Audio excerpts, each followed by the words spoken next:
Welcome to Between Lines and Bars, a space dedicated to exploring how art and literature shed light on the human condition. This time, it develops into the Green Mile and its connection to themes such as mortality, justice, and hope. Today, we are going joined by two people passionate about art and literature. Individuals who see literature and art beyond the surface and extracting maximum meaning and entering that wonderful world. In this time, we have an artist who we talk to you about his unique work, The Scream. Um, we would like you to explain how this historic piece connects with the literature and story depicted in the Green Meal. I have a question for you. How do you think the screen by Monk reflects the emotional burden and suffering we see in characters like John Coffey? I really love the picture of the screen by Edvard Munch, and also I love the Green Mile. I think that it's one of the best books ever made. Okay, so let me answer your question, but first let me give you a short introduction of this amazing and famous picture. Let me say that this picture was created by Edvard Munch, and he was an artist, but he was different because he curated painted the pictures based on his emotions. I mean, for example, the story of this picture is that he was walking around the street in Oslo, where he was born, and at the moment he felt really tired, really sad, and he felt so much anxiety. And what he did was to go and paint that great and famous picture. So he painted based on what he felt at this moment. You can see that reflected in his other pictures. Now let's talk about the Green Mile. Well, that's a really sad story, and also we can say that one of the main characters, which was the John Coffey, was a really valiant person, and at the same time he didn't say like many words. He didn't speak so much. He was just impressed. He was just tired of what was happening because he was accused by error. I mean, wrongly accused for something.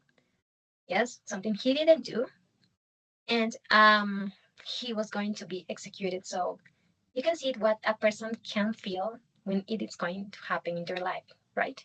So this picture reflects everything about John Coffey. I mean, John Coffey would be able to be identified with this picture automatically because that's I mean, the general meaning of this picture is that a person that feels anxiety, a person that feels afraid of something that's happening in their life, a situation, a really hard situation. He was in a really hard situation in something he couldn't handle. Even he was not the person that killed the two girls. He was accused and nothing to do. So that's a picture that describes in a really complete, in a really good way, the emotions that John Coffey felt at that moment.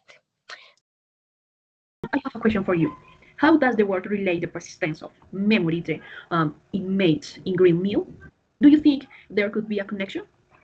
Oh, this is the persistence of the memory. It's one of my favorite pieces of art. It was painted by the artist Salvador Dali more than 50 years ago. As you can see here in the image, in this emblematic work, Salvador Dali captured the relative, the nature of the space, and also the time. So in this beautiful piece of art, it gives us a transition in the transition that's the time. This work reminds to me the novel called Green Mile because in this novel all the prisoners the prisoners in the Green Mile knew what they were going to suffer, death by sentence in the electric chair. So some of them were guilty and others were not. So some of them were innocent. Also, the persistence of the time is not only make us think about how the relative the time is, because when we enjoy the time, we lose the track of time and we feel like the time is flying. Had it happened to you, for example? However, the prisoners in the Green Isle had lost all the hope, and the only thing that they were waiting for was their time to die. Obviously, because they knew what destiny was waiting for them. The only exception was John Coffey, obviously, that was a good person. In all the movie, he proved to be a good person. He was not afraid. He had a different emotions. However, despite of it, he didn't want to live in a world like this anymore because he could see touching other people all the evil in all the people. So he considered that his life was not longer important, or his life didn't have sense in the plot. So I will leave you with a piece of art Salvador Dali has a lot of paints like this one. So thank you so much for inviting me to this beautiful podcast. Goodbye.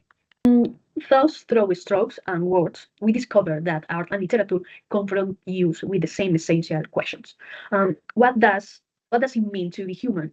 How do we face injustice? And above all, it's possible to find light in the darkest place. This marks the end of our journey through between lines and bars. We beat for a world, but not without first inviting you to look beyond the page and paintings to find your our answer. Thank you so much.